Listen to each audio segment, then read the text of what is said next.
So these videos will make you question everything. So remember, this is for entertainment purposes only. Just check them out. UFOs are in the Bible. In a second, I will show you proof that the biblical prophets were encountering UFOs. Look at these biblical paintings showing the viewer the resurrection of Christ. Do you notice what is in the corner? How about now? It appears to be a UFO witnessing the crucifixion of Christ. But what if these aren't UFOs, but instead biblically accurate angels? The Bible says that biblically accurate angels fly in chariots. The word chariot can be translated to millstone, and this is what a millstone looks like. So angels fly around in disc-shaped objects known as chariots of fire. One of these crafts abducted Ezekiel in Kings 2, verse 11. The Bible also says a spiritual lead disc lifted up and had a woman within it. Now, since we know that these so-called UFOs are from heaven, we know that angels are what we call aliens. So perhaps the rapture would look more like this. And we were conditioned to believe when this day came, it was an alien invasion and not God coming to rapture his children. There is a secret government book that I came across that exposes all of these angelic races.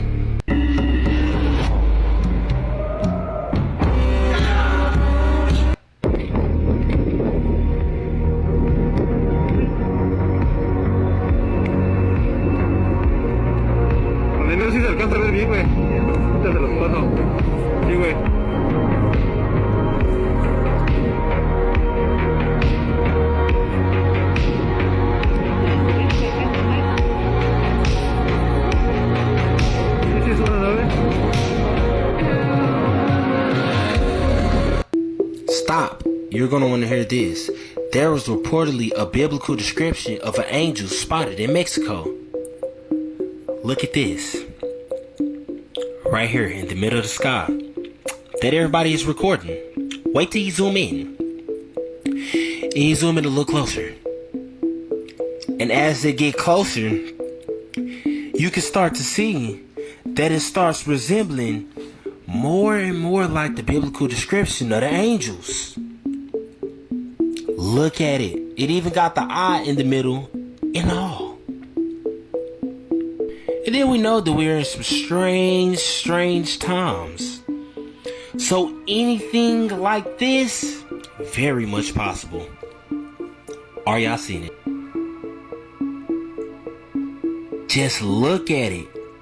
And this is what it looked like when you stop and actually look at it. Resembling this. Y'all let me know what y'all think about. Now, normally, y'all know me. I don't go along with the whole balloon theory all the time. But in this instance, in case I could see if they were like, that's just a balloon, weather balloon, or whatever type of balloon they want to classify it as. I could see that a little bit in this case here. But still, something don't feel right about it. I've been seeing this video all over TikTok. This video was recorded on December 17th, 2023 in Mexico. A lot of people are horrified by the shape because it looks like a biblical depiction of an angel. And at one point you can see it looks kind of like it's moving around or shape-shifting while it's in the sky. It even has that little eye shape in the center. This is what the object looks like while it's still and zoomed in. And I mean, it does have the same shape as a biblical representation of an angel. It's more common for us to see globos de Cantoya or lanterns that look like this, but people are getting pretty artistic nowadays. I found this video of a very artistic version of a globo de Cantoya in Mexico, so I could see how people would easily mix up the two. I also came across this post from a TikTok user. It was uploaded 4 days ago. You can see a globo de Cantoya right there, and they were at a festival. It was literally the Festival de Globos de Cantoya. What do you think? Where are UFOs in the Bible? Ezekiel explains his encounter with UFOs and non-human entities.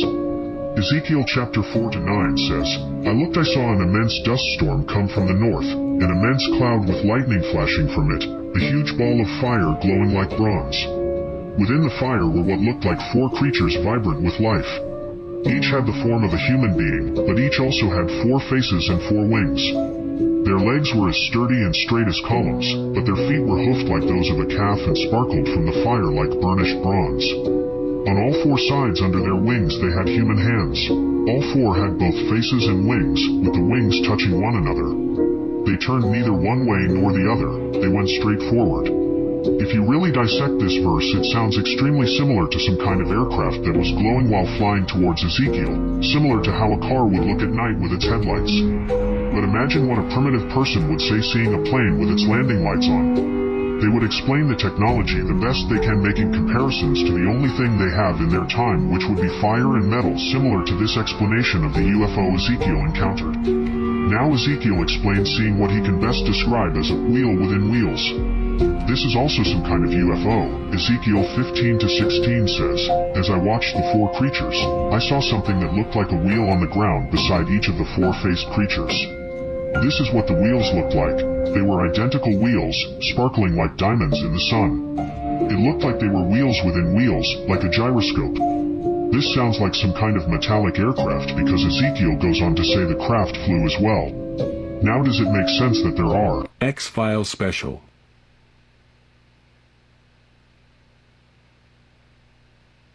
UFOs in the Bible.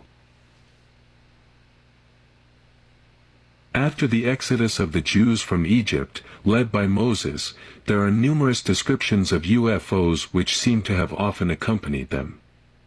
Of course, the scribes writing the Bible did not use the kind of terminology that we use.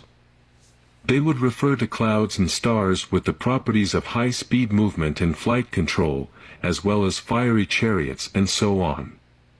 The following extract from the book of Exodus, chapter 13, verses 21 to 22 is a typical example, "And the Lord went before them by day in a pillar of cloud, to lead them along the way, and by night in a pillar of fire, to give them light, to go by day and night.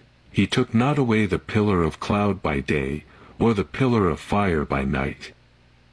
From before the people, this description of pillars of cloud and fire is very close to the cigar-shaped description of a UFO. In fact, I much prefer the biblical description of a pillar to the far less evocative one of a cigar. They gotta be talking about a Oumuamua. That's the only cigar shape supposed, because we haven't clarified or identified it as a UFO. This is all just speculation, but I think they're referring to a Oumuamua. In the 20th century, we have become more mundane in our descriptive terminology. Compare, for example, wheel in the middle of a wheel, with the rather facile term, flying saucer.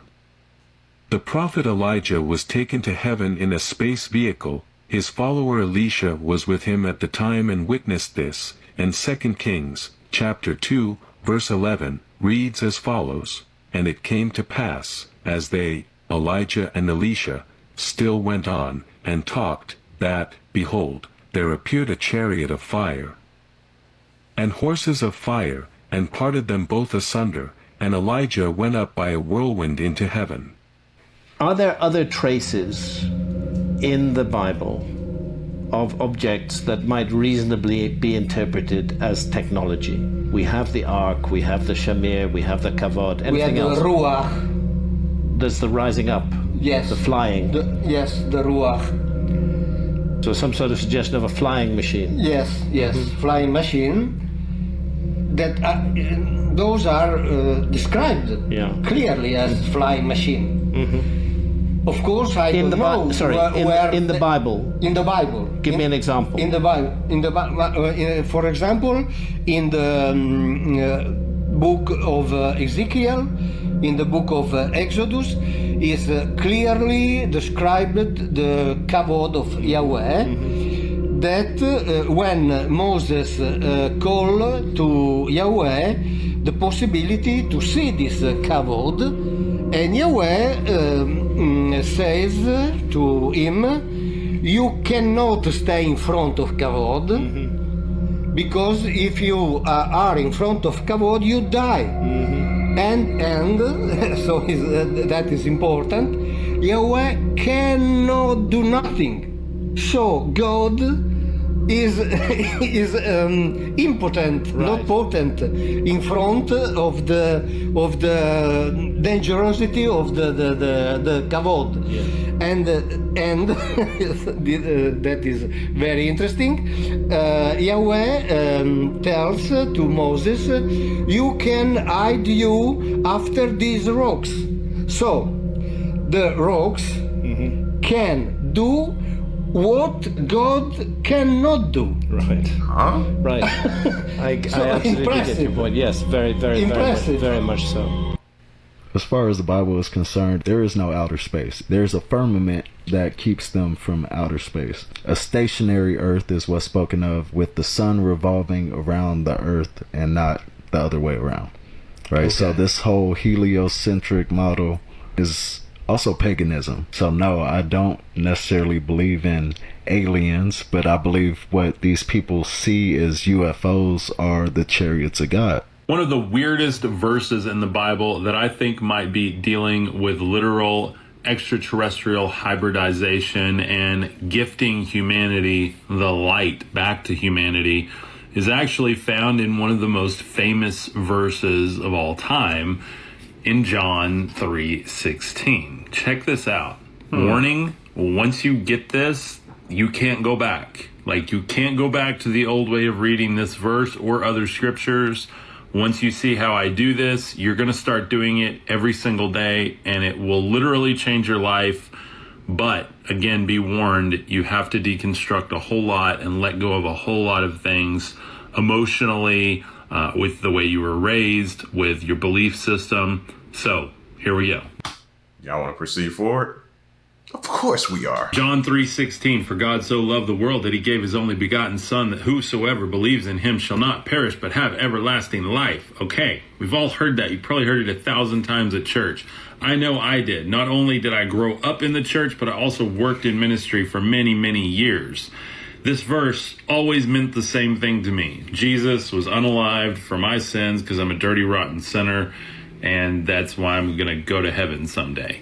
However, as a fully deconstructed individual, by the way, this is not a religious channel whatsoever.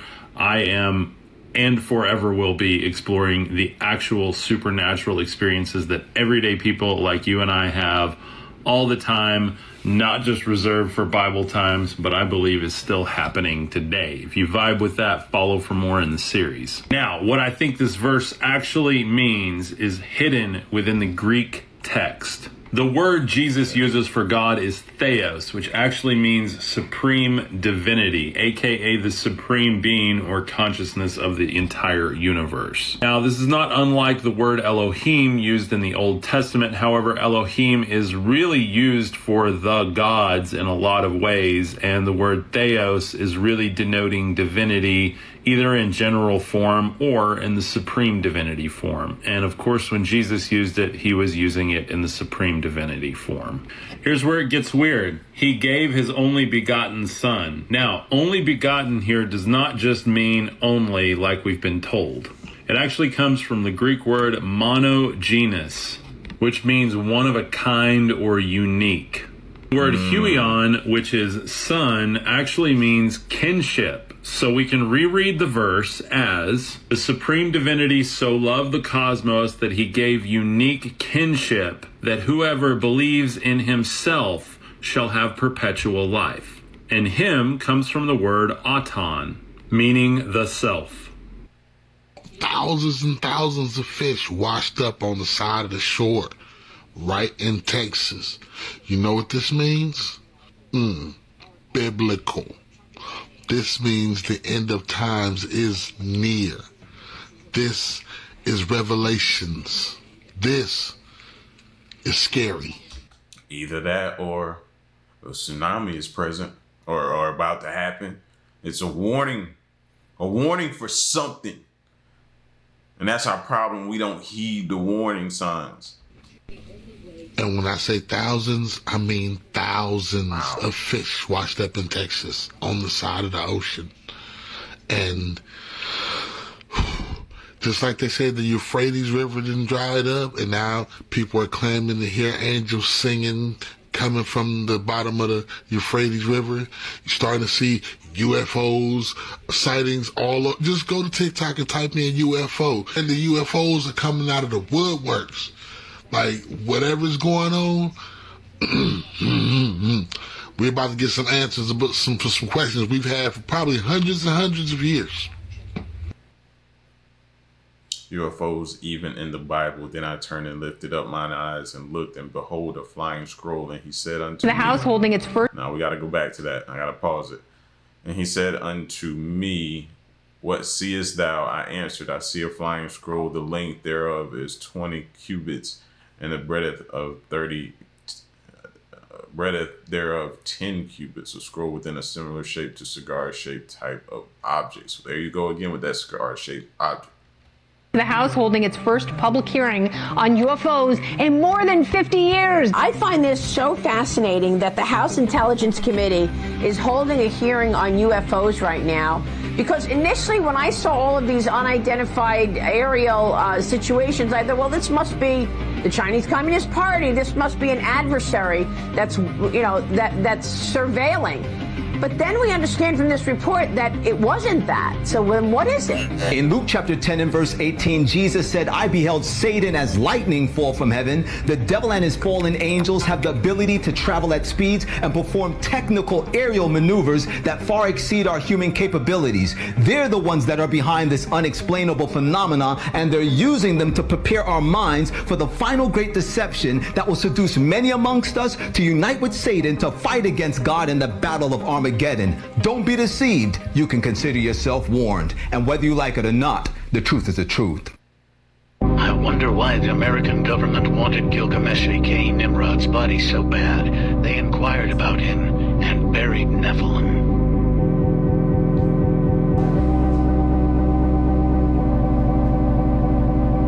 Where do UFOs fit in Bible prophecy? As you can see, this article says something is coming. Is America finally ready to take UFOs serious? The article then goes on to say last year was a breakthrough time for UFOs as a landmark government report prompted the possibility of extraterrestrial visitors to finally be taken seriously by everyone from senators to a former president to the Pentagon. Well, I hate to burst your bubble, but these extraterrestrial beings that they're making mention of, they're nothing like the movie. In fact, they're interdimensional. In other words, they're spiritual beings. In other words, they're beings that the Bible told us about. You see, just the simple name of unidentified flying object is a broad term for a machine that you don't know what it is. Same with aliens, something that's not from there. But these are of angelic and fallen angelic nature. The Bible tells us, as in the days of Noah, so it'll be in the days of the coming of the Son of Man. And in Noah's day, fallen angels came down and mated with human women, produced Nephilim hybrid. Nephilim. And these alien visitations, it's doing the same thing. Jesus is coming soon, get right or get left. Video 77, the Bible UFO Connection, Second Coming Now.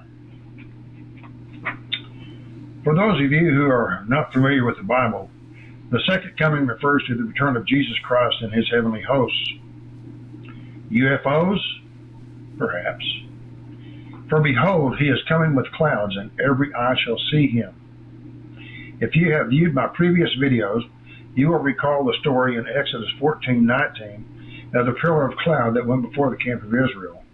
It was with them for 40 years in the wilderness. This pillar of cloud was the kavod of Jehovah. In biblical Hebrew, the word kavod is translated as something large, heavy, and powerful. Since the translators of the Bible did not know what kavod meant, it was translated as glory, the glory of God. The kavod of Jehovah was high technology, a flying machine of immense power. Anyone who reads the Bible with this in mind, taking its literal meaning, will see that this is true. At the Battle of Gallipoli during World War I, where the Anzac Australian and New Zealand troops were fighting the Turkish, a fleet of these craft were there. One of them rescued or abducted a battalion of Australian New Zealand troops, the Anzacs. These troops would most certainly have died in the battle. Bet that was swept up under the rug. Y'all ever heard about that? Me neither. The death rate approached 100%. View my other videos. Cloud-cloaked UFOs are with us today as they have been for millennia. If the psychopaths of the cabal, who are now taking away our human rights, think they will succeed in establishing a one-world order, they should reconsider. And the nations were angry, and your wrath came to destroy those who destroy the earth. Revelations 11:18. Who is it that is destroying the earth? Look at today.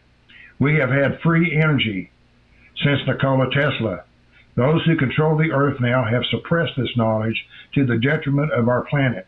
Now they want to take away our individuality, destroy our freedoms, and subvert us to their will. Soon, when the first nuclear weapon is detonated in anger, the gods of the Old Testament will make themselves known to the world. For behold, he was coming.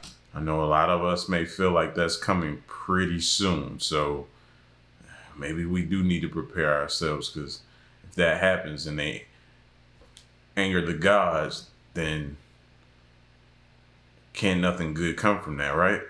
And I know a lot of y'all have thought that. I've seen those comments and people talk about that. So he's in line with some of y'all with what he's saying. In the clouds, and every eye shall see him. Revelations 1:7. For those slain by Jehovah will certainly come to be in that day, from one end of the earth, clear to the other end of the earth.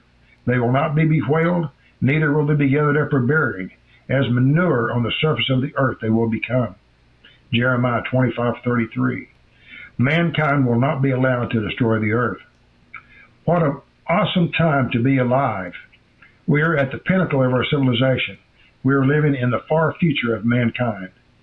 Fear is not productive. For those who are spiritually aware, it is common knowledge that life goes on after death. Check out near-death experiences. Better yet, spend some time in a nursing home and discover firsthand proof. May the peace that passes all understanding be yours, my friends. God is great. Thank you, my 7,000 plus followers. May your life voyage be filled with good fortune. Please share peace and love. I'm gone.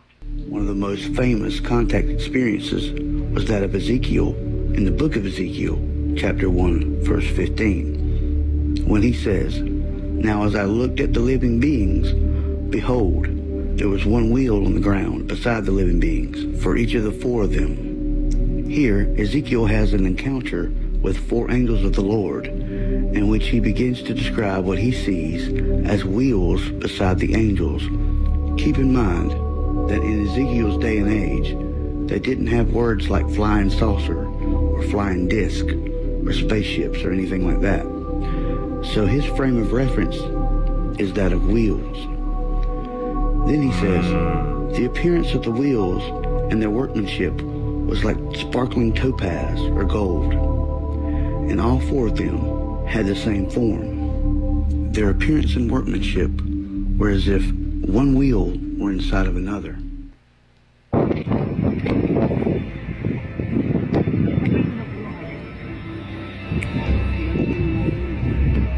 Con el mío sí se alcanza a ver bien, güey. Ahorita se los paso. Sí, güey.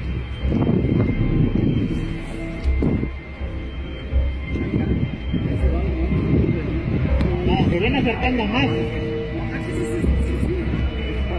Sí, sí, es una nave. No mames, güey.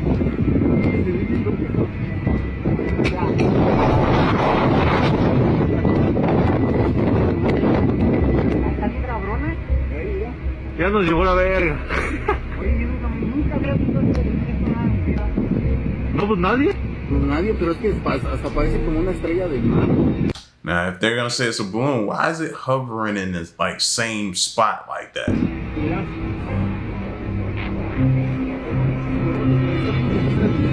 No, y ya para dejarse ver tantísimo tiempo, mira. A huevo, es una nave. No, sí le valió verga, ¿De dónde? Y nos empezó a ver que estábamos bien atentos sobre ellos, mira, como diciendo, para que me vean bien. ¿Y por qué ya bajó más?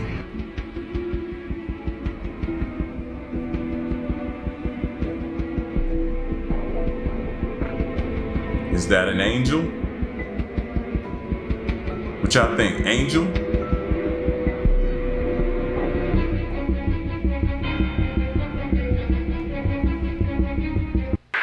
Whatever they are, There's a whole fleet of them. They seem to defy the rules of physics, hovering in the wind, stopping instantly, and moving extremely fast at hypersonic speeds, then diving into the ocean.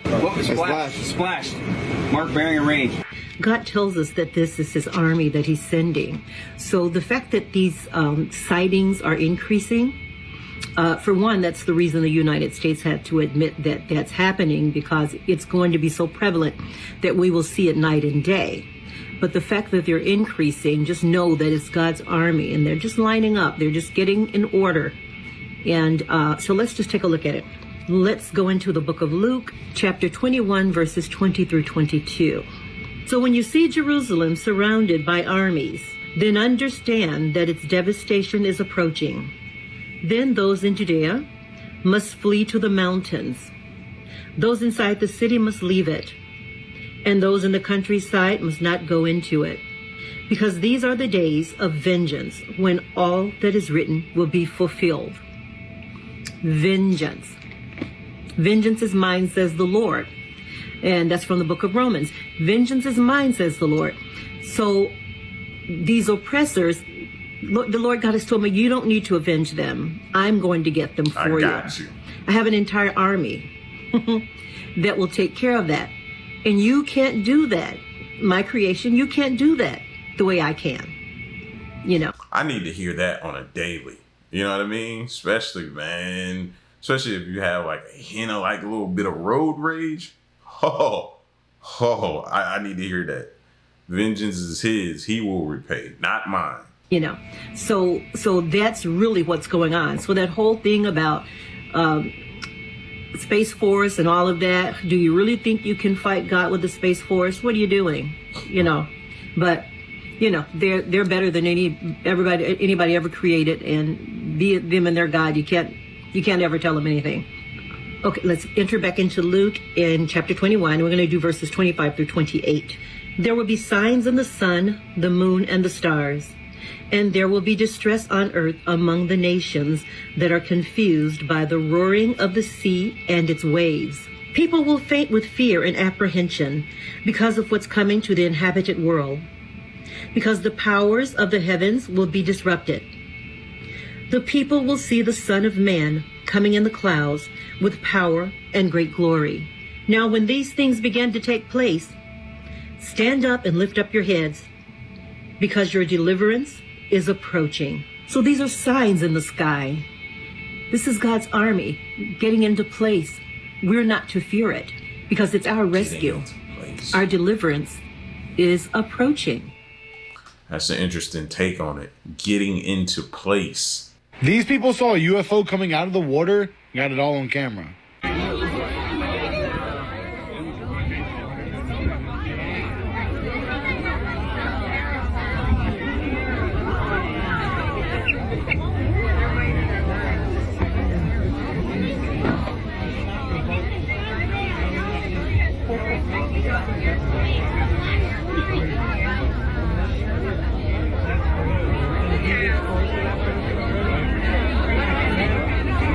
That confirms my theories about meteors hitting the water and aliens being in the water. Confirms theories. Supports my theory.